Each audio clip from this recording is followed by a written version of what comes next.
Hola, ¿cómo les va? Buena jornada para todos.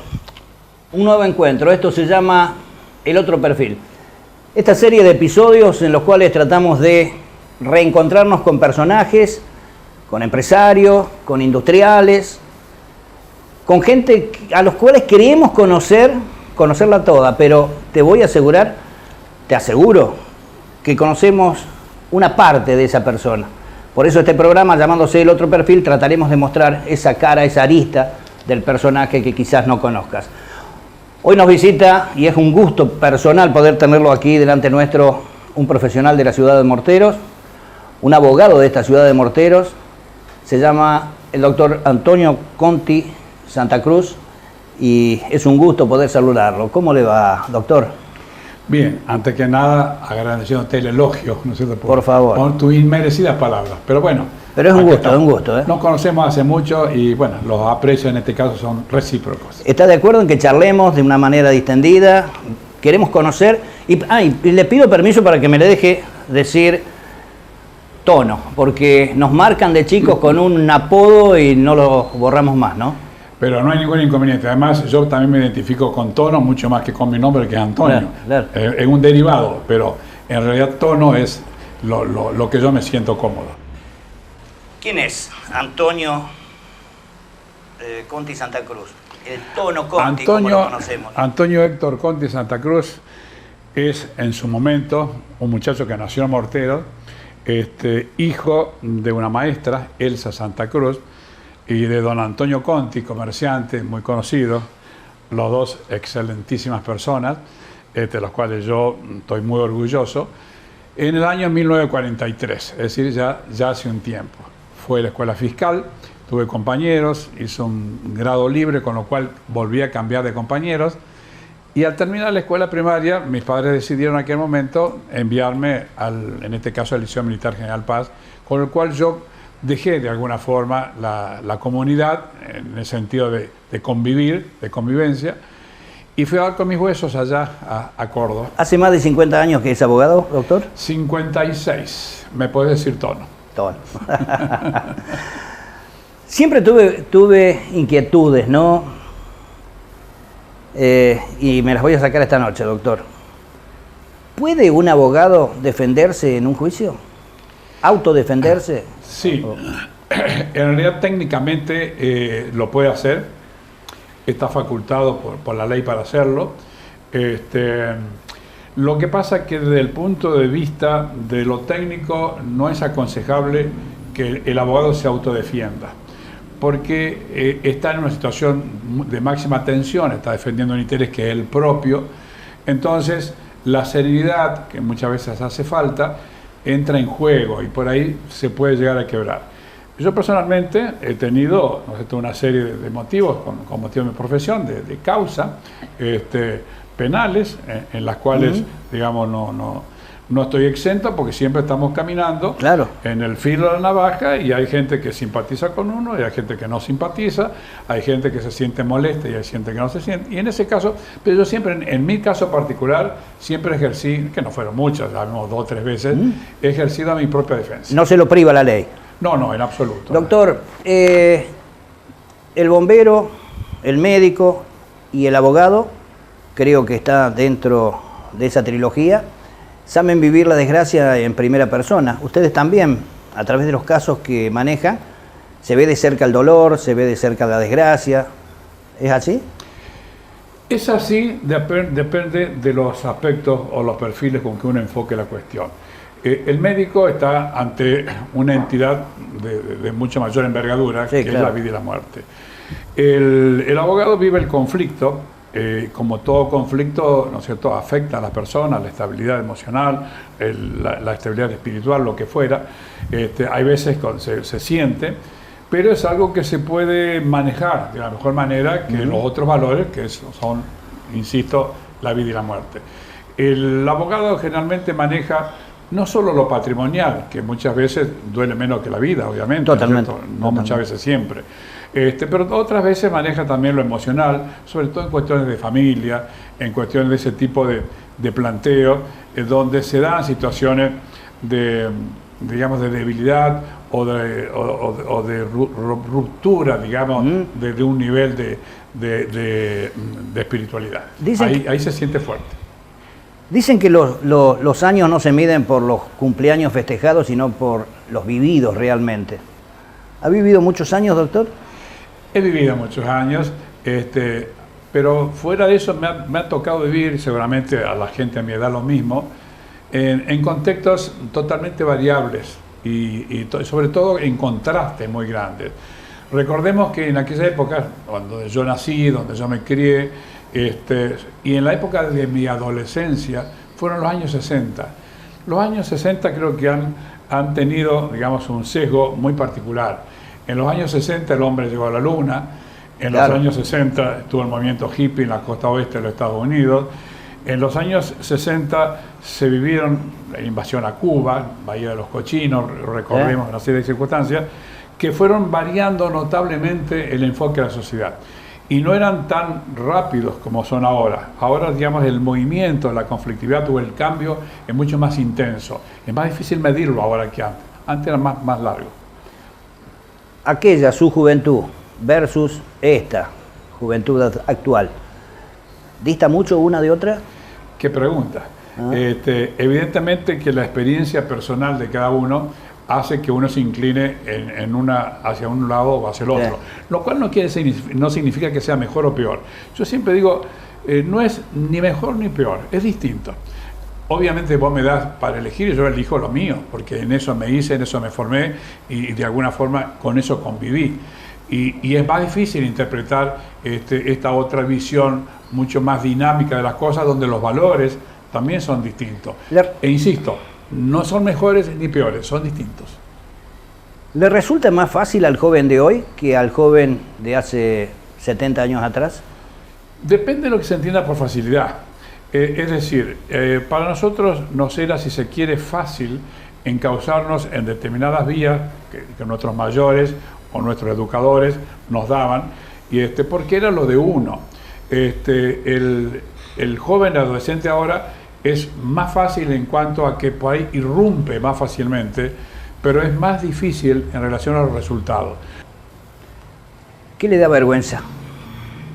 Y vergüenza, ¿no es cierto?, le da a uno en función de los valores que uno tenía o tiene, ¿no es cierto?, y que de alguna forma se ven violentadas por determinadas cosas.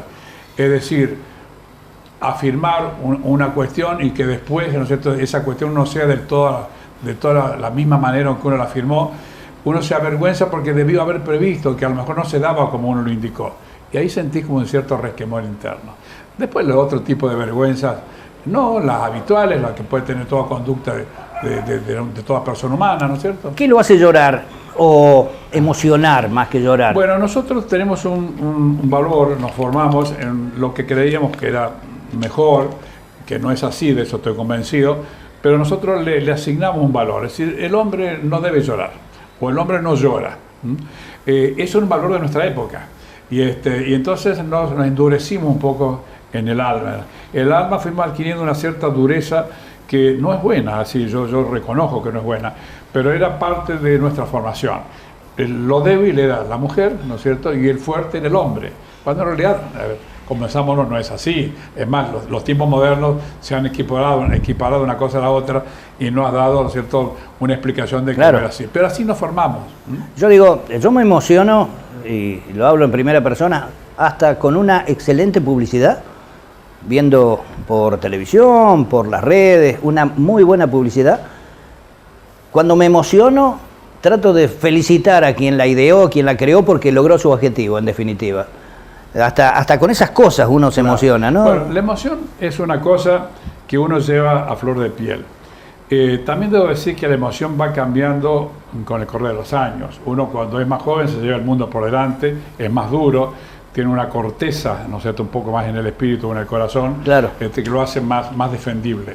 Ya cuando la debilidad propia de los años hace que uno ya se emocione, como decís vos, ante cualquier cosa, claro, ante un paisaje, hasta claro, a un animal herido, hasta un gesto de una persona, hasta la imposibilidad que tiene alguien que no está capacitado para lograrlo. Son todas cosas pequeñas que te llegan, que te emocionan. Hay El relato, es decir, la vida ajena a uno lo emociona en un montón de cosas. Hay muchos temas tabú que hace años, ni que hablar en la familia, no se hablaban. Incluso no se hablaban entre los hombres o entre hombres y mujeres. Es real. La muerte, Sí. el sexo. Es real, es real. Yo me voy a tomar un atrevimiento. Le voy a decir que usted se va a morir. No, que yo me voy a morir, no tengo ninguna duda. Pero tranquilo, yo también, los muchachos también. Esto es solo la llave para tocar el tema de la muerte, que Sí. antes creo que la gente le tenía más temor y trataba de esconder como ñandú la cabeza en un hueco Es cierto, para no mirarlo y no escucharlo, ¿no? es cierto. Ahora me parece que ya la sociedad se está abriendo un poco más. Sí. ¿Y qué es la muerte, doctor? Bueno, la muerte se puede enfocar desde muchos, a ver, desde lo biológico, evidentemente es el cese de la actividad, Claro, ¿no es cierto?, claro. de la vitalidad. Eso es la muerte física. La muerte espiritual depende de donde vos te posiciones en tu visión del mundo. Si vos crees que con vos concluye todo, tenés una visión. Si vos sabes que el cuerpo y lo físico, y ahí a partir de ese día concluye y no son más nada, tenés una visión. Si vos pensás que toda la vida tiene algún significado, que no puede ser, ¿no es cierto?, que todo eso emocional o las emociones que nos han transmitido nuestros mayores hayan concluido, ¿no es cierto?, con su parte física, Sí. tenés una visión un poco más allá.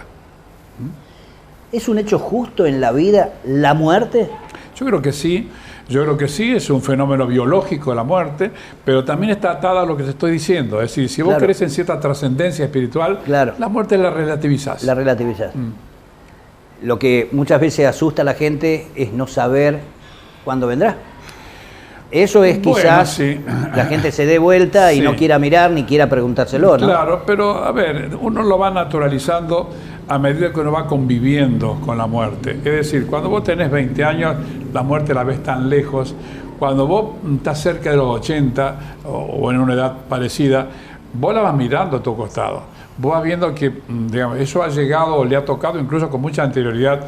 Y vos decís, en definitiva, o qué injusticia o qué felicidad, depende de cómo lo miras, que yo aún esté caminando y quienes podrían estar haciéndolo no lo han podido hacer. Por supuesto que hay otros que van mucho más allá y Claro. serán más tiempo. No necesariamente la prolongación de tiempo es signo de felicidad, pero lo cierto es que si vos estás Totalmente, bien y totalmente. compartís momentos, que estar viviendo es lindo. ¿Tiene hijos, doctor? Yo tengo 5 hijos. Qué grande. Tengo 5 hijos, 3 varones, 2 mujeres, con los cuales tenemos una familia muy, pero muy unida. Qué bueno. Nietos, lamentablemente, no han sido producidos como yo. Tengo 2 nomás, ¿no es cierto? Pero bueno, mi familia es algo que yo tengo, obviamente, entre el mejor valor Qué bueno. de la vida. Lo que más me regaló la vida y me dio es la familia. Recibieron lo mismo que le entregaron sus padres a usted, pero usted tuvo otro terreno para criarlos, otras posibilidades, otras alternativas, y seguramente ese desarrollo en la juventud de ellos a la suya debe haber una distancia, ¿no? Sí, la hay, pero en función también de cómo se valoraban o cómo se daban las cosas. Es decir, los valores imperantes en la época cuando uno nació tenían determinado sesgo. Después se fueron cambiando, pero hay que ponerlo en la real dimensión. Los valores, digamos, que nos transmitieron nuestros padres eran los básicos y desde mi punto de vista los necesarios, que eran, digamos, el sentido del trabajo, el sentido, digamos, de la familia visto incluso de otra óptica, porque todo se ha distendido y se ha ido cambiando, insisto, ¿no es cierto?, ni mejor ni peor, Sí. diferente. Nosotros teníamos, por ejemplo, era mucho más estricto en el tema de la enseñanza de nuestros padres, de la escuela, de respeto a la maestra y de tanto respeto incluso hasta la policía o llamarle cualquier autoridad. Sí, claro, claro. Era mucho más rígido y para nosotros eso era lo valioso. Después eso se fue distendiendo y bueno, es distinto. Hoy vos entras a un aula y un chico da la vuelta o viene el papá y se enoja con la maestra. En nuestra época eso no existía. Nosotros cumplíamos con nuestra función. teníamos absoluto respeto. Para ir al baño levantamos la mano y pedimos permiso. ¿Sí? Y si nos ponían en la dirección, ¿no es cierto?, nos retaba la directora y nos retaba nuestros padres cuando llegásemos. Claro. Vuelvo a insistir, no sé si es mejor o peor, es distinto, fue diferente. ¿Qué cree que la sociedad piensa de usted que no es cierto, que no es verdad? Bueno, lo que pasa es que para que la sociedad pueda tener una real dimensión, tendría que tener un tratamiento personal. El abogado es una persona, digamos, no fácil de apreciar. Es una persona que desempeña una defensa, y dentro de la defensa hay siempre intereses contrapuestos. Cuando vos, ¿no es cierto?, te enancás en un interés, ese interés está en contraposición con el otro. Normalmente la gente confunde a la profesión con el problema, ¿no es cierto?, que tiene con la persona a quien uno asiste. Claro, exactamente. Y pretende, ¿no es cierto?, que uno tome parte. Ahí me ha tocado casos donde se han molestado que yo he tenido una relación buena con la otra parte, sin advertir quizás que lo que yo estoy defendiendo es un interés profesional, pero no es personal. Yo, digamos, no me subo al enojo que hay entre las partes. Yo puedo, en todo caso, discutir con el colega, pero no contra la parte. La parte es una cuestión que necesariamente, en función de la profesión que uno eligió, ¿no es cierto?, uno defiende un interés, el interés de la parte. De aquel abogado del principio a este abogado de ¿hoy se fundamentan más los principios precisamente? Bueno, o sea, digo, se ejerce con la misma pasión, pero hoy quizás verdaderamente los principios son los que, esa zanahoria que trata de hacerlo seguir dentro de la profesión. A ver, las metas han variado como han variado las costumbres, como ha variado la sociedad, como ha variado los valores. Es decir, uno defendía de una determinada manera cuando estaba concentrado en una determinada situación que en derredor de uno circulaba. Al cambiar de las circunstancias de tiempo y de modo y lugar, van cambiando también los enfoques de las personas, con lo cual no es lo mismo una defensa de hace 30 años que una defensa actual. Además está mucho más tecnificada, además los valores han cambiado, entonces uno por ahí no puede defender con un valor de 40 años atrás un valor actual o 40 años después. Ha cambiado. Ha cambiado muchas cosas, ¿no? Ha cambiado, digamos, la relación incluso entre los colegas. ¿Por qué? Éramos pocos, ¿no es cierto? Yo tengo la matrícula 63 en toda la zona y ya hoy no sé en cuánto está, pero muchísimo. Entonces el conocimiento de los pocos que éramos, el conocimiento personal, hace que nuestra relación era mucho más intensa. Llamémosle más amistosa, más próxima, como quieras calificarla. Claro. Ahora no, ahora digamos la distancia es mayor. Te pongo un ejemplo. Los procedimientos nuestros como abogados tienen sus términos. Los términos tienen su caducidad. Nosotros con el colega en aquella época podíamos hacerle perder el pleito si dentro de los 3 días no contestaban. Pero nosotros no ejercíamos nunca a los 3 días de pedir el decaimiento del derecho. Claro, totalmente. Hoy, ¿no es cierto?, los chicos jóvenes, con toda razón, porque la ley lo permite, están con el cronómetro en la mano. Es decir, vos no contestaste en 3 días, señor juez, mire que no contestó, le perdió el derecho. Nosotros nos llamamos, si teníamos apuro, decíamos, che, mirá, por favor contestame esto, ¿no es cierto?, está corriendo los términos, cuando puedas, te quedes cómodo, te vuelvo a insistir. Ya, si uno, obviamente, no hacía nada, bueno, llegado el momento. Pero eran distintos, ¿no? Si tuviese que reencarnarse en uno de esos personajes de historieta o en un superhéroe por un día, ¿con quién a quién elegiría?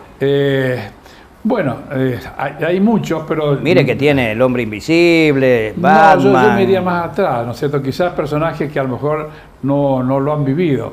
Patoruzú, por ejemplo. Claro, ese es bien nuestro. Que es bien nuestro y era mucho más próximo que los actuales. Los actuales son más de los chicos jóvenes. Y si los personajes viejos quizás no se han conocido, ¿no? Y si lo invito a meternos en la máquina del tiempo y tiene 2 puertas, una que va hacia atrás, la otra hacia el futuro, ¿cuál elige? Bueno, a ver, si fuera, digamos, por simpatía y depende de hacia atrás hasta dónde llegue... Hasta el infinito.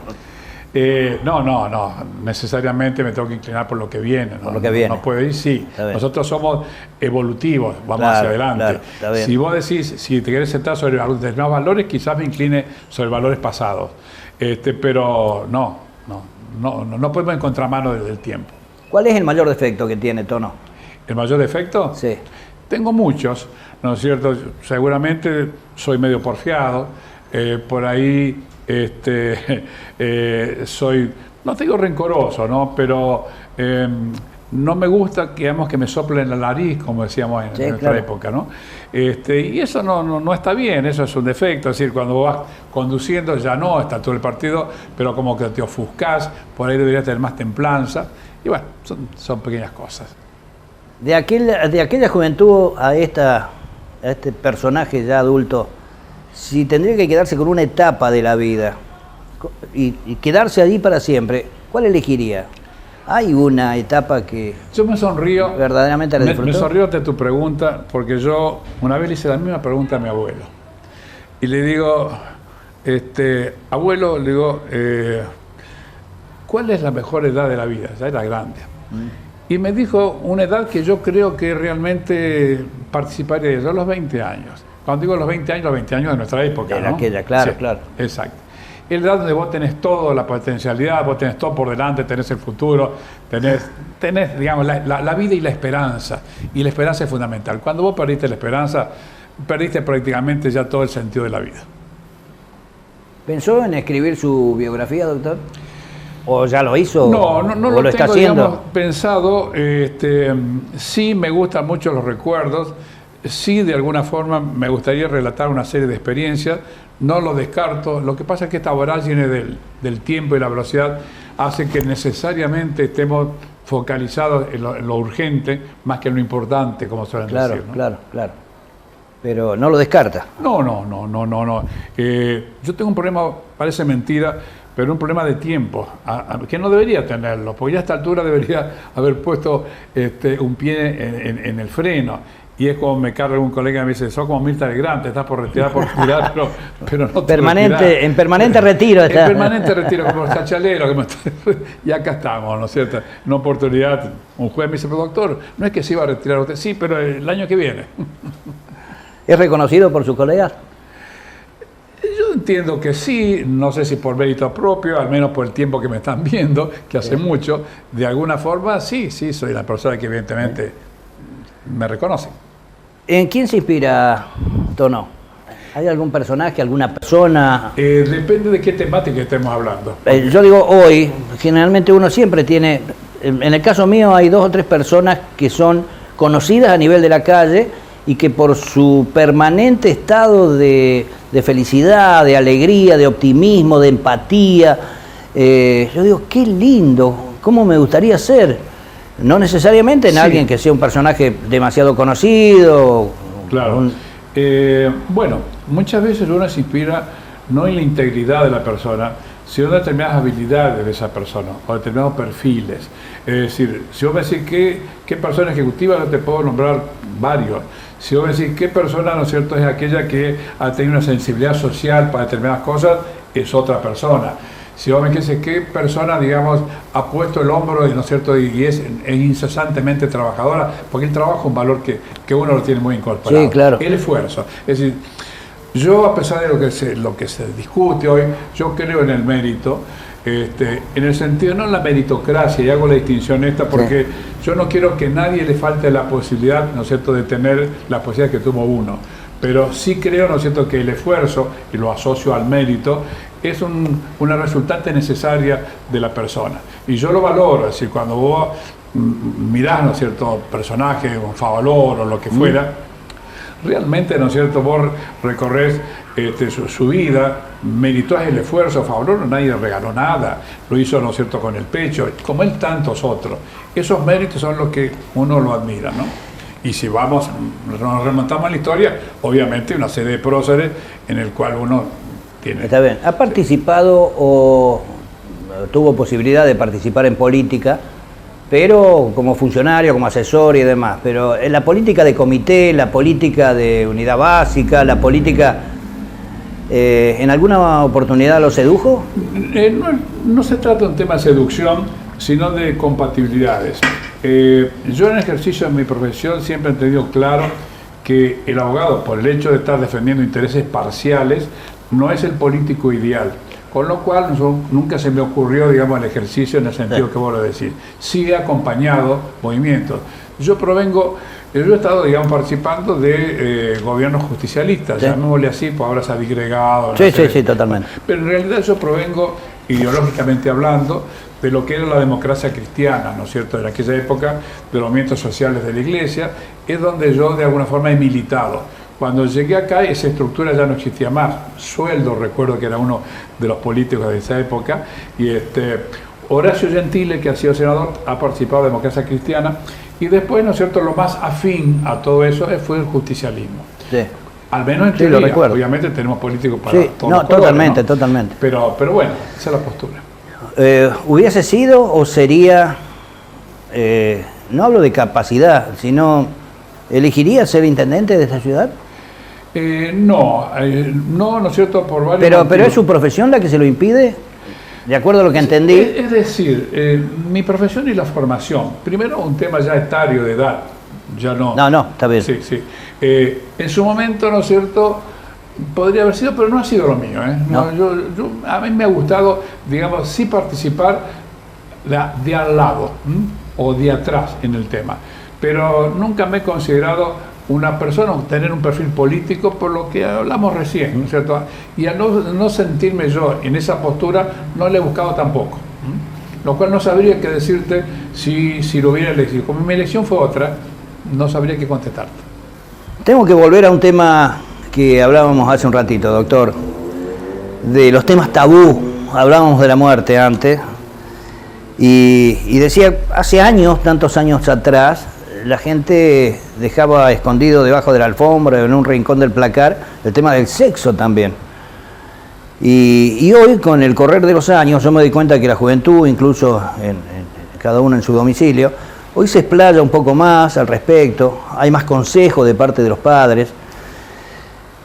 Y yo digo, no siendo un joven, pero sí ya vengo agarrado de su mano, doctor, ¿no?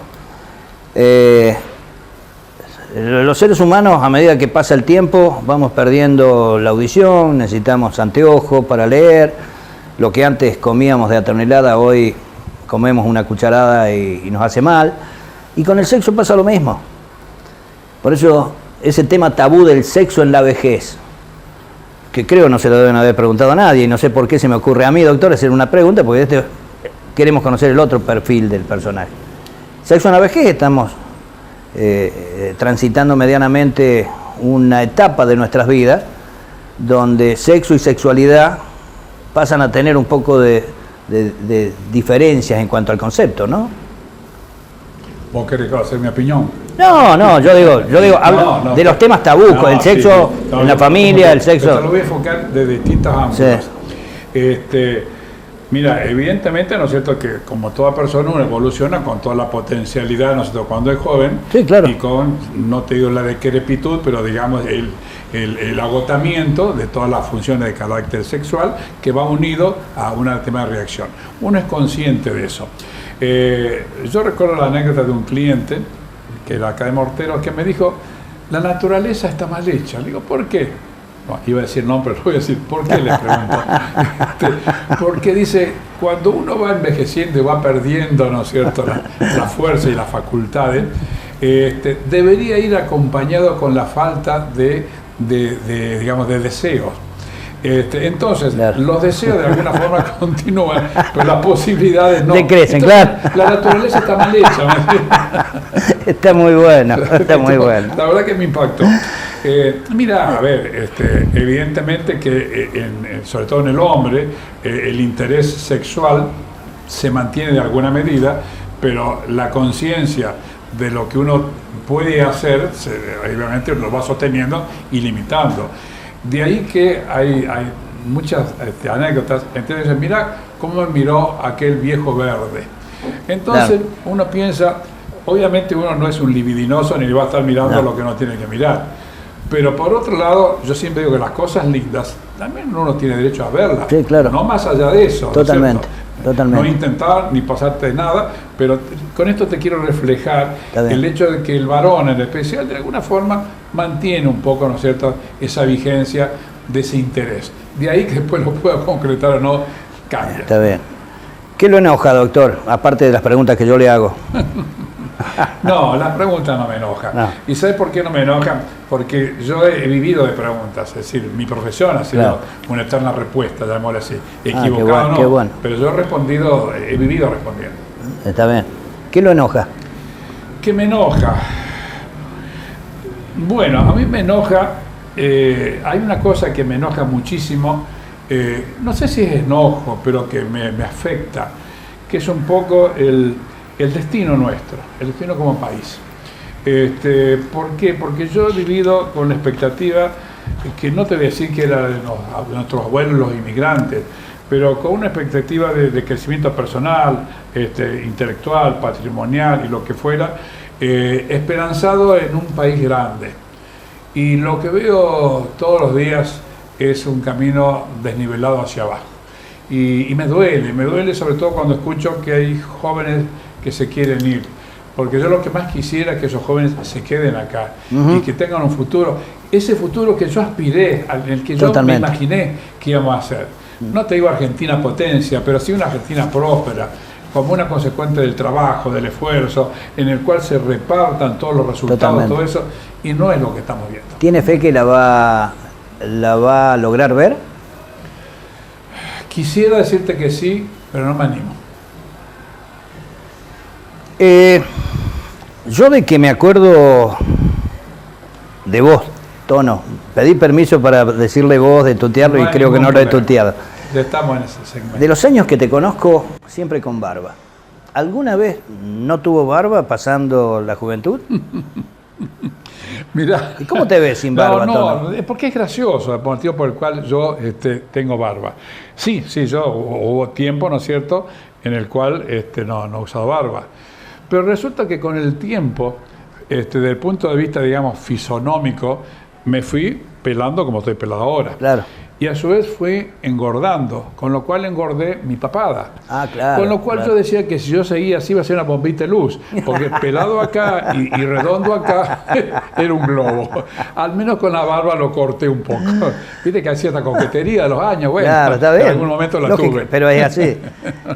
Todo el mundo lo conoce por el doctor Antonio Conti Santa Cruz, conocido Tono Conti, y por su profesión de abogado. ¿Cómo te ves, Tono, detrás de un mostrador?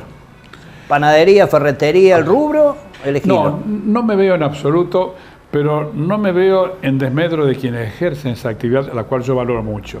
Simplemente que yo, en lo personal, por ahí he pensado que un mostrador me limita, ¿no es cierto?, aunque no limita a nadie, claro. Pero bueno, desde mi óptica, y como no podía estar encerrado, ¿no es cierto?, en una oficina o lo que fuera, a mí me gusta mucho la libertad. Esto no significa que no sean libres los que están detrás del mostrador. Claro, pero te quiero decir que hay un límite, ¿no es cierto?, que en ese límite a mí me gusta o me agradó saltarlo. ¿Se hubiese ocurrido otra profesión? A ver, ¿qué se le cae por la cabeza, si dejamos la abogacía de lado? Bueno, te lo respondo fácilmente. Yo cuando llegué, digamos, terminé con el secundario, yo sabía un poco por la fuerza, ¿no es cierto?, el vector que nos inyectaron cuando era chico, que algo tenía que seguir estudiando.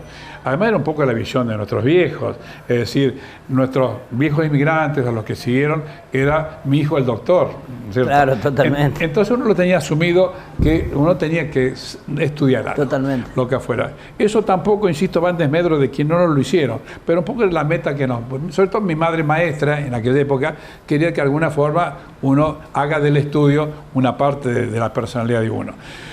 Cuando me tocó no sabía qué elegir, ¿cierto? Yo tenía que elegir una carrera porque sabía que tenía que ser, la abogacía no la tenía incorporada. No había exigencia de parte de la familia, ¿no? No, absolutamente libre fue la decisión mía.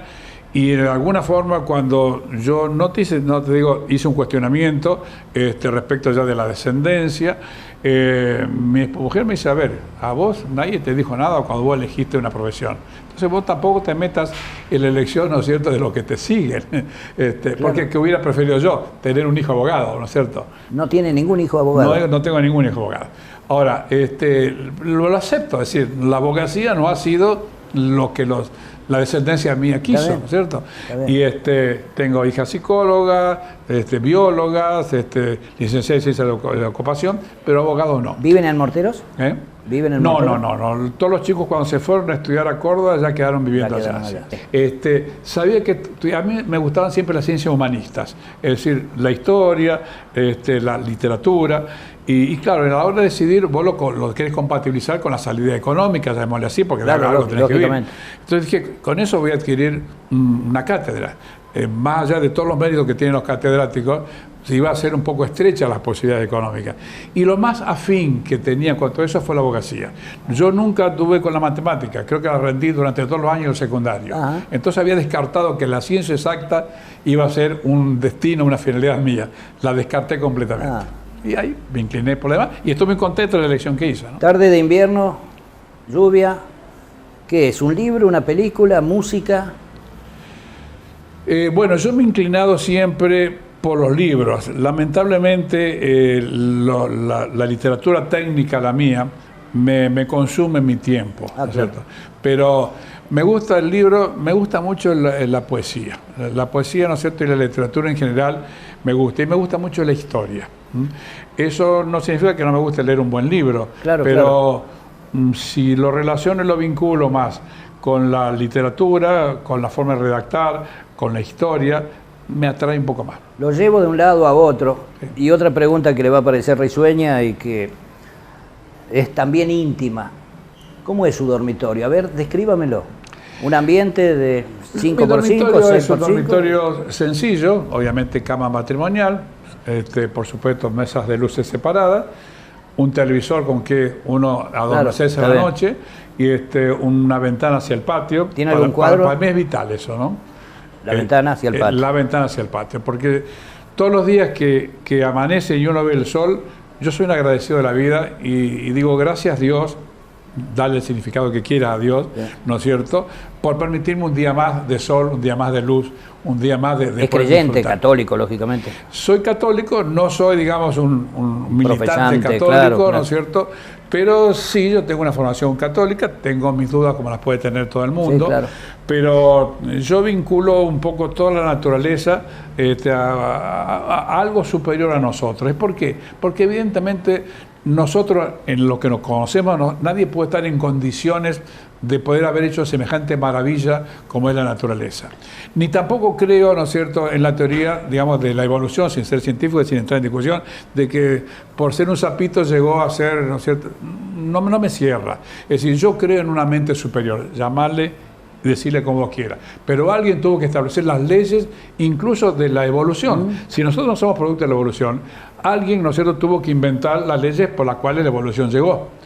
Y bueno, son dudas que uno se va poniendo en la mochila de la vida, ¿no? Pero bueno, es así. Vuelvo al dormitorio. ¿Tiene algún cuadro en su dormitorio? No sé si será el lugar. Tengo un cuadro de un primo hermano que es un excelente artista, muy exitoso, de un perfil muy bajo, estuvo en Estados Unidos, lo vi hace 4 días en Buenos Aires. Raúl Conti, nacido en el 10 de julio. Es un artista espectacular, ¿no es cierto?, de haber participado, digamos, en exposiciones de salones de arte en Nueva York, en Buenos Aires, en todos lados. Y bueno, yo lo admiro porque realmente él no solo pinta, sino que talla, esculpe. Realmente hay que tener una habilidad muy particular para eso, que no es mi caso realmente. Bueno, yo tengo un cuadro de él. Yo decía hace un momento siempre lo recordé y lo veo al doctor por la calle como un tipo risueño, alegre, con sentido del humor, y me imagino que anécdotas debe tener, doctor, una bolsa. Pero hay una que a mí me contaron, pero nada mejor que escucharla en primera persona. Es cierto. Bueno, en el anecdotario obviamente son infinitas las que uno tiene, ¿no? Y en el anecdotario risueño también, muchísimas, pero no te quiero hacer perder tiempo, te voy a contar puntualmente esta. Yo tenía la oficina en esa época, eran muy pocos abogados acá. En un momento... ¿Estamos hablando de 30, 40? Sí, estamos hablando años, yo me recibí en el 65, años 70, 71, por esa época.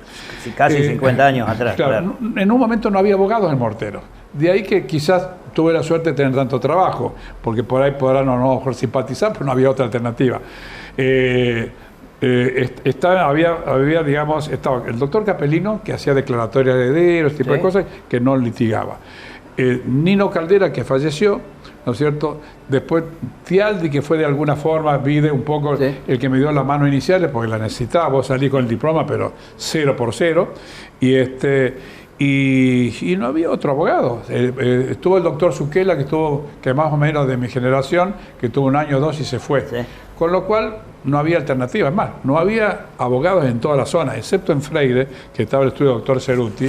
Después en Ceres venía un doctor Parma y no había más. Yo iba hasta el Chaco, porque hacía cobranza, ese tipo de cosas. Iba por la Cañada de las Víboras y no había ni juzgados, ni tribunales, ni colegas, no había. De ahí un poco de que uno, digamos, se manejó con cierta tranquilidad en cuanto al trabajo. Sí, claro. ¿Qué trabajo? Pero iba al otro punto. Estaba yo con mi estudio en esa época en lo que fue el boliche del Turco. Ah, claro. Que todavía hoy, aunque cerrado, pero es conocido en la primer cuadra de 25 de mayo. Hacia abajo había montado, digamos, mi oficina, e incluso tenía un compartimento que era un poco mi lugar privado. Y después paraba en el Hotel Priotti, ¿no es cierto? Sí, claro. De aquella época, vos lo conocerás. Claro. Tenía una pieza, hotel tan antiguo como el Colón. Sí, me acuerdo. Y un buen día, ¿no es cierto? Llegan unos pasos, yo estaba sentado en mi escritorio, unos personajes, se sigue adelante, y aparece, ¿no es cierto?, una mujer gorda, con una barba incipiente, un enano, chiquitito, obviamente como todo enano, y una persona de mediana edad, ¿no es cierto?, y un tipo musculoso. Y otro que venía haciendo como pirueta. Yo digo, ¿qué necesitan los señores? Y me dice, vea, dice, tuvimos una desgracia acá en Porteña, dice, vino un viento, nos llevó, somos titulares, dueños de un circo, de una empresa de circo, somos nosotros nomás, ellos son mis empleados, y bueno, se destruyó, cayó la carpa y no quedó más circo en pie. Así que venimos a ver cómo podemos arreglarle, ¿no es cierto?, a que usted nos haga los cálculos que le puede corresponder para repartir la indemnización. A la mujer barbuda, al equilibrista, al payaso, ¿no es cierto?, y al gimnasta que manejaba las bolas. Bueno, le digo, ¿qué disponibilidades tiene? Bueno, mire, tengo estos pesitos para darle a la mujer barbuda, para darle al enano, Pues me dice, claro, para usted, para su servicio no tengo. Pero le podía entregar algo. Bueno, vos, señor, ¿qué tiene? Y tengo, me dice, una máquina de hacer esos caramelos tipo... Pochoclo, una pochoclera. No, es eso que se hacen como una nube dulce. Esa. Sí. Eso es una de las actividades. Dije, la verdad que con eso no sabría qué hacer. La otra alternativa, me dice, tengo lo que quedó de los animales, un tigre. Era un lindo animal, a mí los animales me gustan. Pero un tigre, le digo, come mucho. Y sí, dice, un cuarto de novillo. No, claro, digo, no sería, digamos, lo conveniente. Y me queda un oso. No tiene ya mucho, ¿no es cierto?, mucho pelo, está medio peladito, pero, digo, ¿qué come? No, dice, come verduras, dice, la verdulería. Y bueno, déjeme el oso. Tenía un secretario en esa época y entonces digo, mira, me tengo que ir a Córdoba. Venían con esas jaulas que venían antes, que traían los barcos, todo de hierro, con puertas. Ah, claro. Y le digo, mira, tenían la ruta, ahí estamos en los hornitos en aquella época, al lado del rancho Green, un poco más allá. Sí, claro. Tengo un lote, déjamelo ahí, digo, y cuídalo. Le digo, conseguiste verdura y se va a hacer. Bueno, listo. Me fui a Córdoba. Bueno, al otro día le digo, ¿qué pasó? No, es una desgracia. ¿Qué ocurrió? No, el oso se murió. Bueno, le digo, era previsible, le digo yo, porque ya estaba en la última, no tenía más pelo, el pobre oso. Dice, y lo enganché con un tractor y lo llevé 3 o 4 kilómetros para hacer un lío. Encontraron las arenas, no sé si en los titulares apareció un oso en la ciudad de Montevideo, el mío. El mío y estaba muerto. Espero que le haya ido bien a esta gente que se frustró. A la gente del circo. Sí. Doctor, una vez más tengo que agradecerle la buena predisposición que... por favor. que ha tenido, ¿no? O sea, es un gusto. ¿Qué no le pregunté? ¿Qué se preguntaría? De lo que no me preguntaste, es decir, quizás no me preguntaste si dejar mi profesión sería una tarea sencilla para mí o no. Y yo tendría que contestarte que obviamente estoy convencido que la voy a dejar, que la tengo que dejar, que no va a pasar mucho tiempo si es que no me llaman antes de algún lado, no sé si de arriba o de abajo, o del medio, pero ya tengo la decisión un poco de dejarla. Me cuesta sí, porque nosotros teníamos un sistema de estudio que es totalmente distinto a la época actual. La tecnología ha incorporado en los jóvenes la facilidad de acceder apretando un botoncito en una serie de información. Nosotros esa información la teníamos que buscar o en los libros o en las consultas. Yo hacía muchos viajes con mi Sean Di Tella que tenía en aquella época, que me lo había prestado mi papá, ellos eran concesionarios del norteño, ¿sí? Y hacía algunas consultas, digamos, a los magísteres, a los abogados famosos de la ciudad, viajaba a Córdoba, viajaba a Santa Fe, me iba con mi consultita y volvía, pero no era cómodo. Entonces, ¿qué hice? Empecé a comprar libros, porque era la forma de estar más cerca con la información. Claro, totalmente. Y bueno, hoy me jacto de tener una biblioteca inmensa, que no sé si ya sirve o no sirve, porque se puede obtener esa información a través de Internet. Pero yo tenía el método de aquella época que leer de cada tema, buscaba 2 o 3 autores, me gustaba tener. Claro. Código de procedimiento, tengo 5 o 6 de distintas Córdoba. Bibliotecas, claro. Claro, y voy sacando lo que dice uno y otro, y voy subrayando. El hecho de subrayar en el papel la información es como que vos la memorizás, entonces después la vas o doblando la hoja o claro, poniendo. Totalmente. Y era un método, y vos te quedabas hasta las 11, 12 o te levantabas a las 6 de la mañana y estudiabas de esa forma. Que a lo mejor era más complicada, pero una forma en que se hace querible. Es decir, vos amás tus libros, amás tu biblioteca y amás esa modalidad de estudio. Entonces, eso cuando lo tenga que dejar y tenga que cerrar y ver esos libros y no tengo a quien dejárselo, seguramente una lágrima se va a escapar. Va a ser un gusto para mí darle la posibilidad que me haga una pregunta a usted, a mí, doctor. Y con eso cerramos. Con mucho gusto. Yo te preguntaría, porque te valoro así como tipología de persona, ¿no es cierto?, de que le gusta mirar adelante, avanzar, que busca cuestiones por ahí particulares que no la tienen. ¿Qué proyecto tenés de ahora en más para vos? Yo creo que la vida de las personas está segmentada. Tenemos un periodo de la juventud, ese hasta los 20, donde todo es diversión, es salida. Tenemos un periodo donde tenemos que definir qué queremos ser. Algunos serán profesionales, otros serán emprendedores y quizás hoy exitosos empresarios o industriales. Y está ese de 25 a 50, donde el acelerador a fondo, donde prácticamente todo es material, donde uno se fija una meta que generalmente tiene un signo pesos. Pero después, pasando esa etapa, ya no sé si le habrá pasado a usted o a alguien que nos esté viendo pueda coincidir o no conmigo, ya cuando uno levanta el pie del acelerador es como que ve pasar el paisaje un poco más lento y se da cuenta que por ahí hay demasiados riesgos cuando uno viene demasiado fuerte, que perdimos muchas cosas por ver con esa vorágine, y que ahora, por ese trayecto que nos queda de vida todavía, tenemos todavía paisaje por ver. Entonces dejamos de lado un poco lo material, nos enfocamos un poco más en lo afectivo, charlamos más con la gente, nos gusta más hablar cosas un poco más profundas y encontramos que la vida, en definitiva, es un poco de cada cosa en su justa medida. No está mal lo de los jóvenes, está bien lo de la juventud y lo del emprendedorismo y del acelerador a fondo, pero creo que también está bien esto de poder levantar el pie, mirar para adelante, y el peso más o el peso menos no va a cambiar nuestra forma de pensar, ¿no? Te voy a hacer 2 cositas. Un comentario, porque me parece muy atinado lo que dijiste, y después la última pregunta te la voy a hacer yo. Sí, cómo no. Un comentario, de lo que vos dijiste y se adapta perfectamente. Yo he podido observar, he tenido esa suerte, de ver esos segmentos de la vida. He visto, digamos, al abuelo, que quizás ya no haya quedado muy poco, si quedan algunos, que iba a mi oficina, se sacaba, digamos, la gorra, tenía blanca la parte donde la gorra le tapaba el sol porque trabajaba en el campo. Era una persona muy respetuosa, y venía y te preguntaba, y le fue no todo bien. Hubo épocas donde, la famosa 1050 y todo, donde le remataron los campos, donde perdieron todo. Pero era un perfil de gente que venía con un, no sé si respeto es la palabra, pero con una humildad, una situación.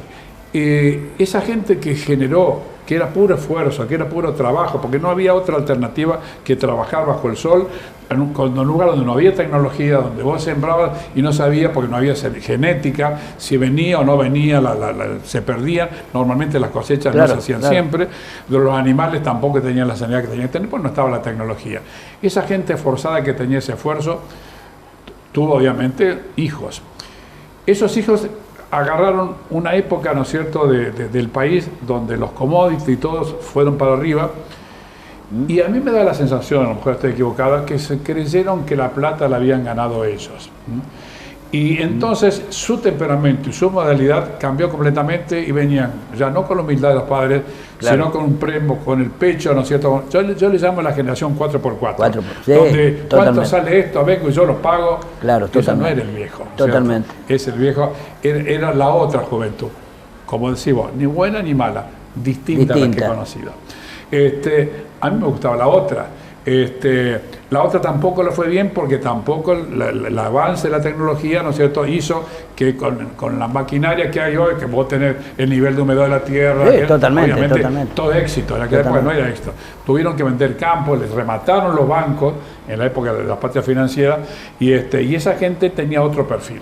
La gente joven otra, y cuando quizás ellos maduran más, o no sé si la palabra es madurar, o avanzan, viene a tener la visión que vos tenés ya de regreso. Está bien. Y ahí viene el engancho con la última pregunta. Sí. ¿Qué pensás en el futuro de nosotros como país? Te la quiero hacer porque sos más joven que yo, quiero ver qué visión tenés vos. Sí, yo creo que no existe grieta. La grieta es un término que algún día surgió y la agarraron fundamentalmente los medios como para tratar de descarnar la palabra, y quedó la grieta. Yo creo que hay fanatismos. Cuando los fanáticos o las personas nos enceguecemos y no vemos más allá de nuestra ideología, estamos perdiendo la posibilidad de tener un panorama un poco más amplio. Y las mezquindades, yo creo que al pueblo argentino le falta empatía, le falta un poco más de solidaridad, nos falta, nosotros somos país, y para ser un gran país necesitamos parirlo, y yo creo que estamos tratando de gestar ese segundo hijo, en definitiva. ¿Lo veremos? Ojalá, respondo lo mismo que usted, doctor, ojalá lo veamos. Yo soy optimista, yo creo que nuestro mejor momento no ha llegado. Ese dicho popular que dice todo tiempo pasado fue mejor, no comparto, por cierto, porque todo lo pasado fue distinto, lo mejor está por venir. Si vemos con optimismo el futuro y tratamos de mirar las cosas hacia adelante, creo que lo que pasó es distinto, no mejor, ¿no es cierto? Doctor, le agradezco otra vez que haya venido. Yo te agradezco esta charla y te quiero con todo afecto saludarte como se estila ahora y transmitirme el mejor de mi afecto hacia vos. Te aprecio mucho. Muy amable, doctor, y sabe de mi aprecio por usted también. Muchísimas gracias. Esto se llama El Otro Perfil, capítulos donde tratamos de encontrar la otra arista del personaje. Chau, hasta luego.